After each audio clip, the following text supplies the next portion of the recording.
Na sua parte superior, encontram-se as capelas dedicadas a Osíris, o símbolo do processo de aperfeiçoamento vivido por todo ser humano através da reencarnação, para transmutar em muitas vidas sua animalidade original e se converter em um super-homem. Uma das capelas tem o famoso zodíaco de Dendera, que ilustra como ocorre este processo enquanto o sistema solar dá um giro ao redor da galáxia, e a outra ilustra o mito de Osíris. Em torno deste salão se encontram os 6 salões dos rituais diários. O primeiro guardava os objetos dedicados ao culto. O Salão da Purificação, que tem uma porta que conduz ao lago sagrado, era utilizado ao amanhecer em seus rituais de limpeza. Os templos tinham um lago sagrado, escavado até chegar-se ao nível do lençol de água da região, forrado de pedra e com uma série de escadas que permitiam aos sacerdotes entrar na água para purificar-se antes do início de seu serviço no templo. No salão seguinte, organizavam-se os ofícios. Conduzia ao corredor de acesso à escada de caracol que chega ao terraço do templo, utilizada às noites no registro da abóbada celeste. Do lado esquerdo, o salão do fundo comunicava-se com o exterior para receber as oferendas que todos os dias o povo levava a seus guias espirituais. Os mantimentos e animais dedicados ao sacrifício eram armazenados e preparados nas 2 outras câmaras. Pelo Salão das Aparições, chega-se ao corredor das 2 escadas do templo.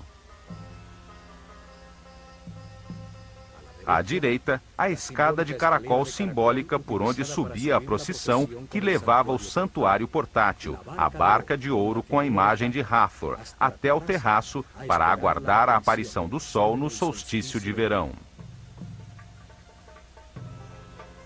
Simboliza a escada da luz. Cada degrau, a vida mais acima na escala da consciência, a matéria que se eleva até o espírito.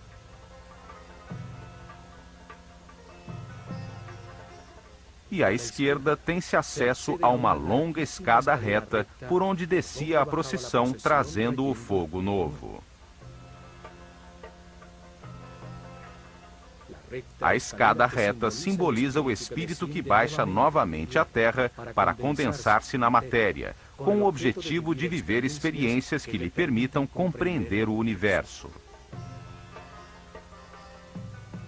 Atravessando este pórtico, chega-se à antecâmara do santuário, onde ardia o fogo, o instrumento dos deuses, a primeira substância do universo, a forma mais elementar da matéria. Ali faziam as oferendas a Hathor, o princípio feminino gerador da vida no universo.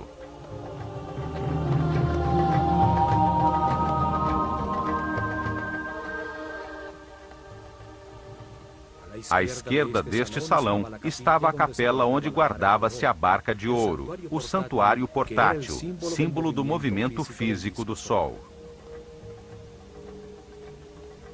A barca da vida era usada para levar a imagem de Hathor no dia da lua nova, no 3º mês do verão, durante o festival do Belo Encontro, em uma procissão florida pelo Nilo até o templo de Horus, em Edfu.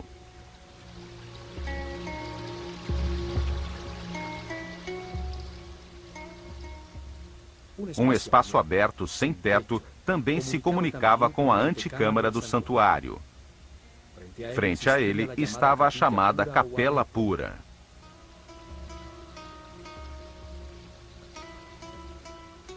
As figuras simbólicas eram levadas a este espaço aberto para que renovassem suas forças ao serem recarregadas com a energia solar. À medida que se adentra, o templo torna-se mais escuro, os tetos mais baixos e as portas mais estreitas. O chão se eleva para demarcar claramente o santuário até a estrela Alfa Draconis, sobre as cabeças dos espectadores das cerimônias. E, finalmente, no mais profundo do templo, sobre seu eixo principal, chega-se a seu coração, seu espaço mais sagrado, o lar de Hathor. Sua figura de ouro, a carne simbólica dos deuses, com seus olhos de pedras semi-preciosas, ficava encerrada em um pequeno tabernáculo.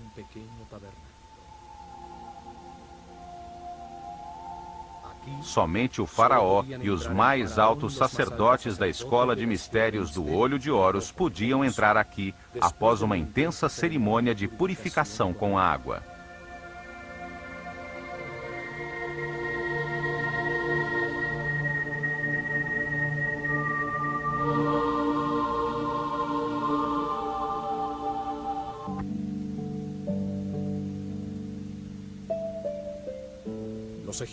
Os egípcios entenderam que, como todos os seres no universo, Deus tem uma parte masculina, emissora, da qual flui a informação, e uma parte feminina, que a recebe para gerar com a sua substância tudo que é criado.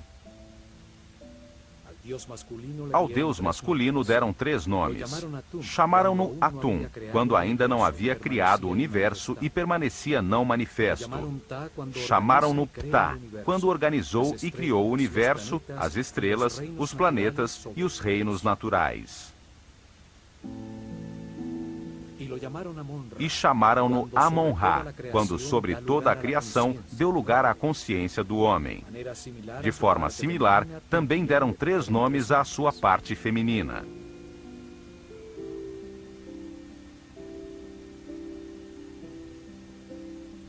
Chamaram-na de Nun, quando era apenas uma substância homogênea, virginal, sem forma, em estado de perfeito equilíbrio, o líquido amniótico do universo não manifesto.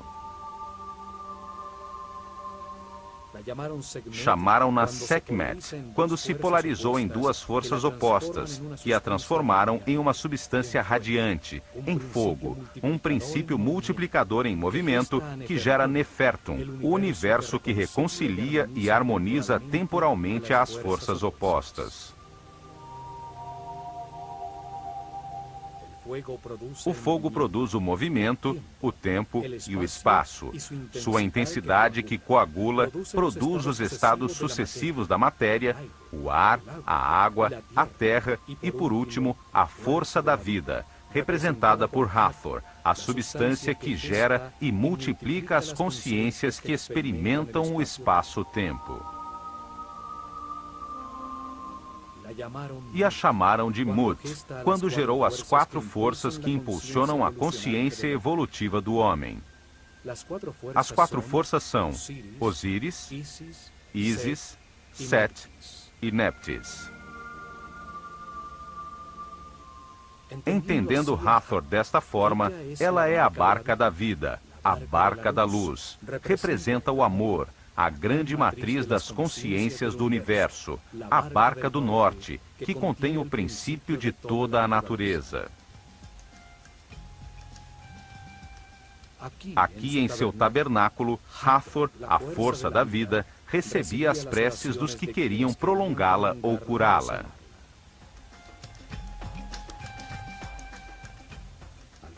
Em torno do seu Sancta Sanctorum, um corredor perimetral aos muros do templo dava acesso a uma série de capelas, espaços sagrados dedicados a todas estas forças fundamentais.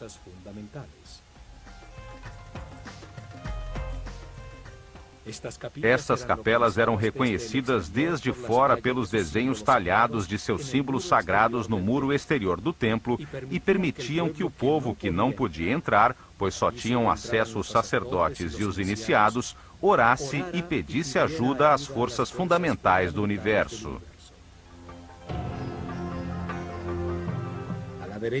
À direita da capela do ouvido de Hathor, 2 capelas que se comunicavam eram dedicadas à adoração do único Deus, o Criador da consciência do homem, o que está em todas as partes, Amon-Ra, com seus símbolos também talhados no muro externo. As 2 capelas da esquerda continham as imagens que simbolizavam as forças fundamentais do Baixo Egito, todas relacionadas com Hathor e seu instrumento musical, o sistro. 4 santuários à direita, dedicados a Horus, a Socar, a Ísis e, por último, ao Nomo de Dendera, o patrono ou santo da região do Egito onde se localizava o templo. Havia outra capela que continha o colar de Menat, um colar utilizado pelo sumo sacerdote nas cerimônias e procissões, com 4 imagens de Hathor, cada uma com um trono simbólico na parte de cima. Os 4 tronos representavam os poderes supremos do universo: o amor, a sabedoria, a força infinita da vontade divina e a harmonia. Sob o piso destes espaços existia uma série de criptas onde eram guardados os elementos mais sagrados, as peles escritas e papiros mais secretos relativos à revelação deste templo.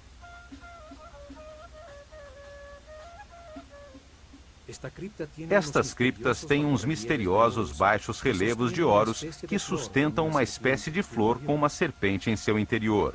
Teorias científicas afirmam que se trata das lâmpadas que utilizaram para iluminar suas câmaras e construções sob o solo.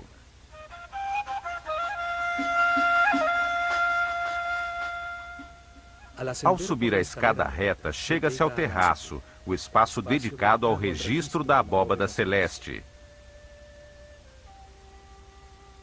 No canto sudoeste do terraço, encontrava-se o quiosque onde os sacerdotes esperavam a aparição das estrelas e a saída do sol no ano novo que acendia com seus raios o novo fogo.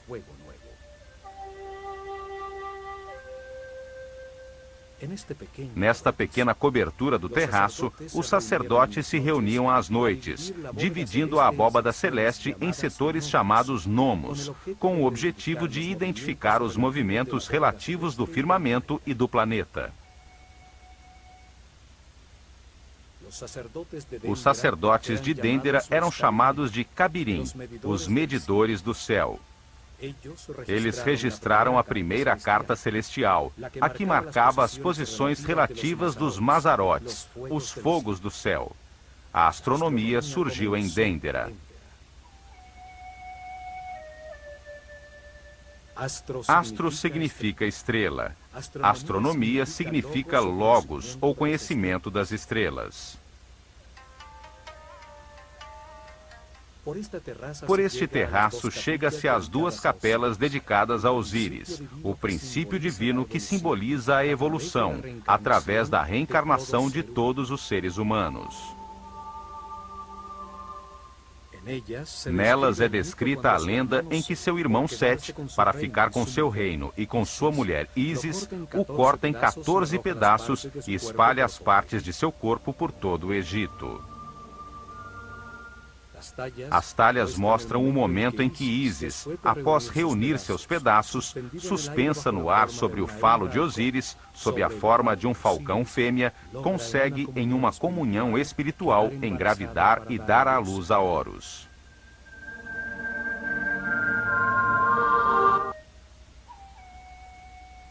No teto da segunda capela encontra-se o chamado Zodíaco de Dendera, uma imensa lousa de pedra com uma talha da abóbada celeste em torno do Polo Norte, como era visto em 700 a.C., durante o solstício de verão à meia-noite.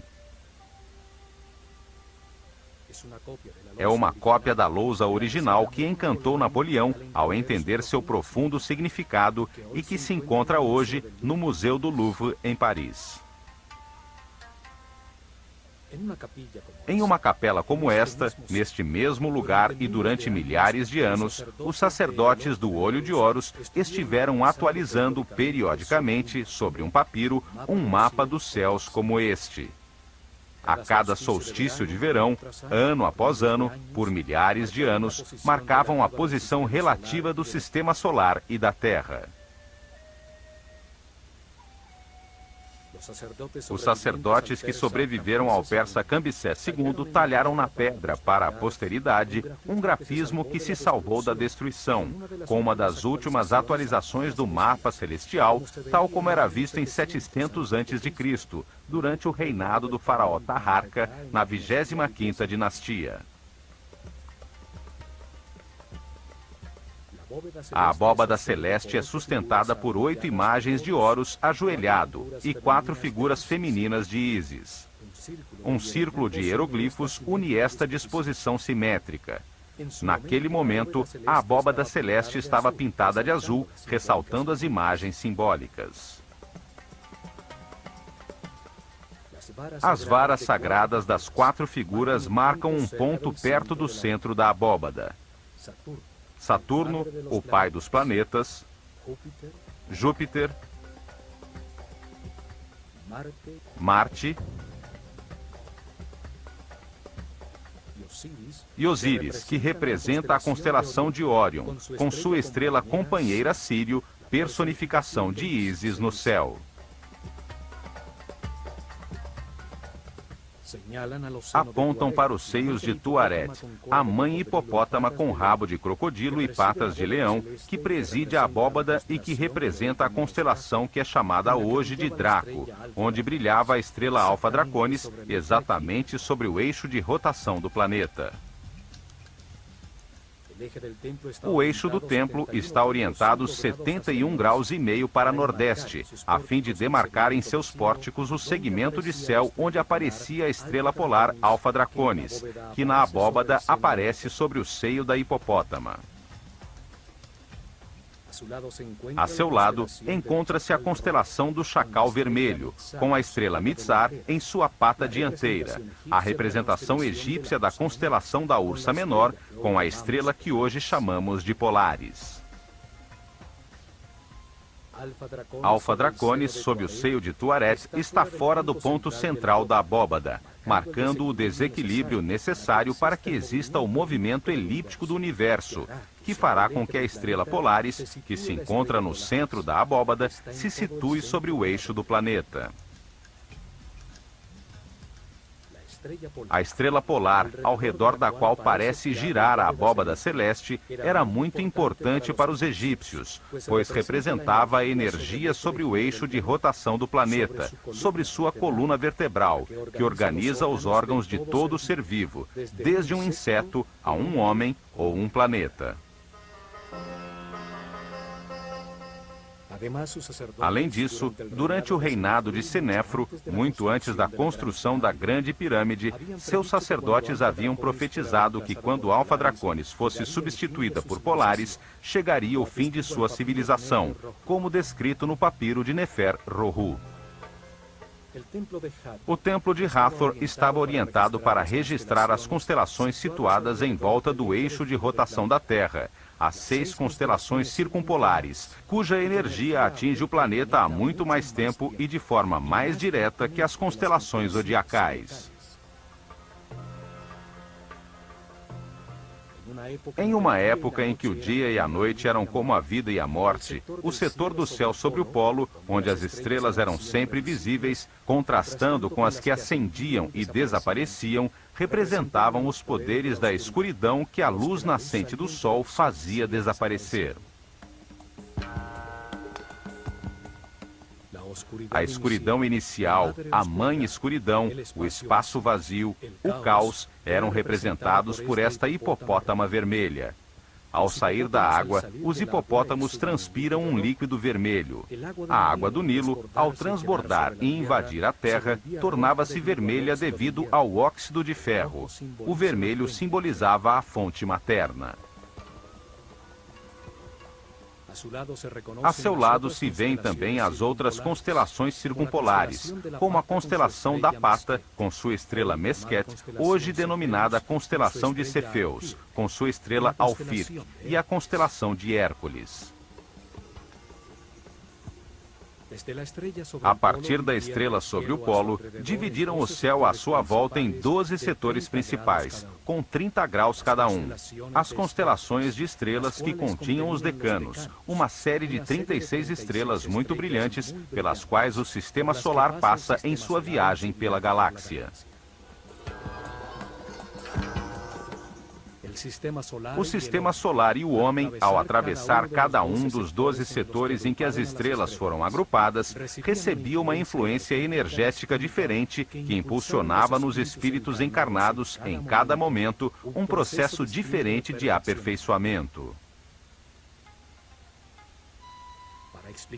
Para explicar que processo impulsionava cada grupo de estrelas, usaram animais, que representavam um nível evolutivo diferente da consciência em seu caminho de reencarnações para a aquisição de sabedoria pela experimentação em um universo de polaridades contrastantes, de luz e escuridão, o círculo de animais ou zodíaco.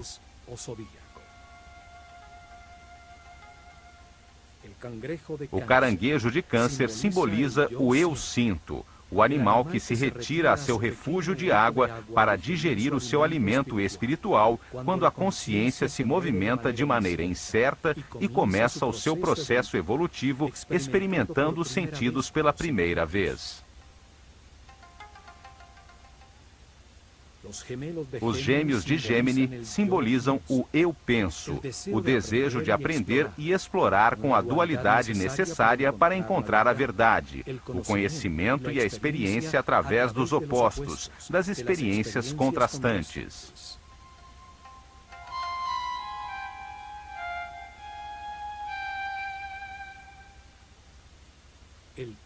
O touro de Taurus desperta a maternidade das fêmeas, impulsiona os processos com o eu tenho, as posses materiais, a raiz que permite à terra receber o poder da vida para dar fruto, a fertilidade.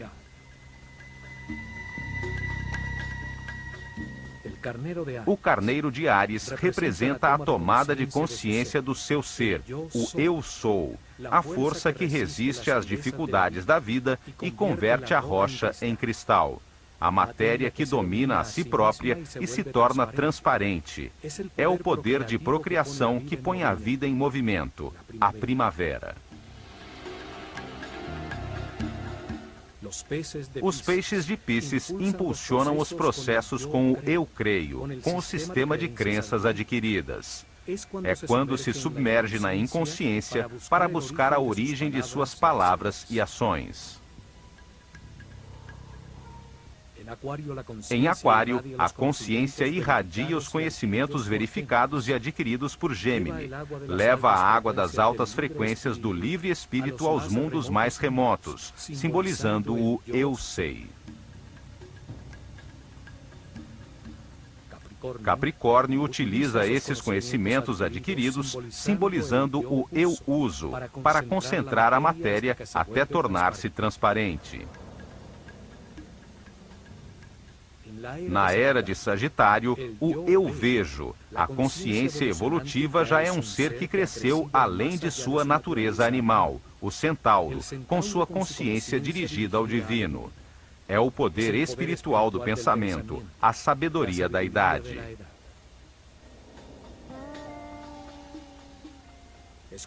Escorpião simboliza o eu desejo. É o animal que pode se matar com seu próprio veneno.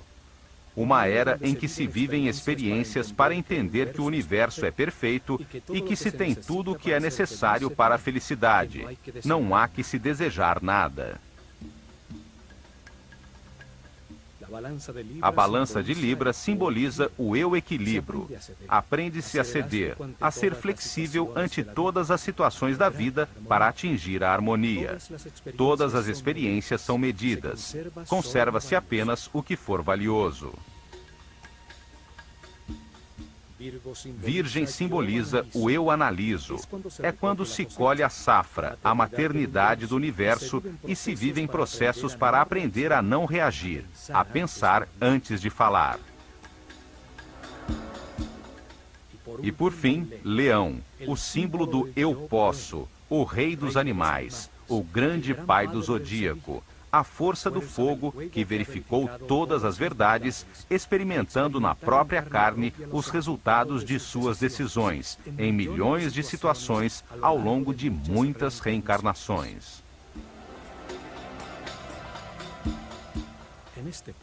Neste ponto, o homem deixa de identificar-se com seus instintos animais, sua consciência deixa de ser um estábulo onde vivem suas paixões descontroladas. Abandona o círculo dos animais. Leão se projeta sobre Câncer, a porta para a escala seguinte do universo, onde, como guia dos processos de outras consciências, serão experimentadas situações de mais responsabilidade, para seguir seu caminho do aperfeiçoamento de volta a Deus. O processo evolutivo está completo quando, ao longo de muitas reencarnações, as 12 energias fundamentais são recebidas e os diferentes processos que elas geram são experimentados.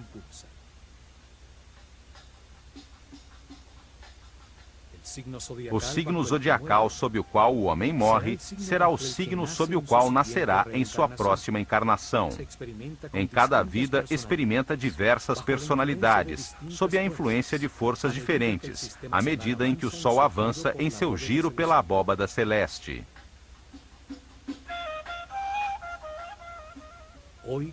Hoje conhecemos este giro como precessão dos equinócios, mas não entendemos seu profundo significado em nosso próprio processo evolutivo. Para o Ocidente, não existe aperfeiçoamento espiritual como um processo de muitas reencarnações. Este mapa celestial comprova os conhecimentos astronômicos e filosóficos dos sacerdotes da Escola do Olho de Horus, que entenderam a vida no universo como um processo desenhado por Deus para converter um animal ignorante em um super-homem sábio. Subindo por uma escada com degraus semi-suspensos contra um muro talhado com hieroglifos, chega-se ao terraço superior do templo. Ali ainda se conservam as fendas que sustentavam os instrumentos usados pelos sacerdotes para registrar, de forma adequada, os movimentos dos astros. O templo de Hathor registrava os movimentos das estrelas polares. Ali era acompanhada a troca de Alfa Draconis, que no ano 4320 a.C. brilhava sobre o Polo Norte, por Polaris, estrela que hoje orienta nossos navegantes. Neste terraço, em muitos solstícios de verão, eram realizadas cerimônias para acolher o Ano Novo Egípcio, quando a barca de Hathor, o princípio multiplicador das consciências que vêm experimentar o espaço-tempo, subia ao terraço. Ali, os primeiros raios de sol anunciados por Sírio, ao reaparecer no horizonte, acendiam o fogo novo, a força que pôs o universo em movimento, gerando um lugar onde a consciência aprendeu o significado do amor, graças à existência do medo.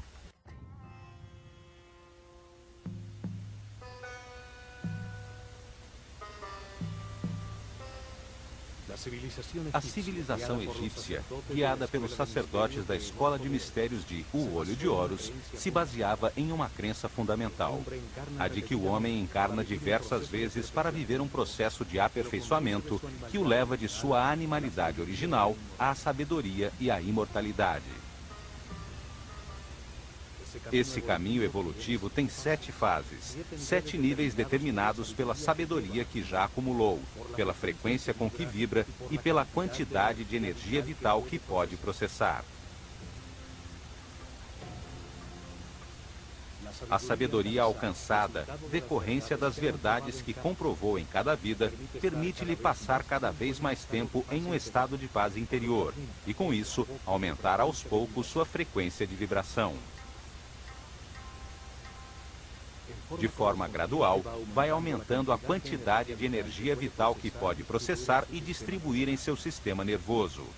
Cada vez usa um chakra mais alto entre os 7 localizados em sua coluna vertebral para captá-la, e sua aura ou campo eletromagnético pessoal vai crescendo proporcionalmente. As circunstâncias que o homem vive, os processos pelos quais deve passar, com o objetivo de evoluir e de adquirir sabedoria, foram estabelecidos por Deus de forma perfeita. Os egípcios acreditavam que a energia que flui de Deus e que se manifesta de diversos modos determina os processos a que cada espírito é submetido. O universo seria como uma fábrica de consciências, submetida a uma série de processos lineares.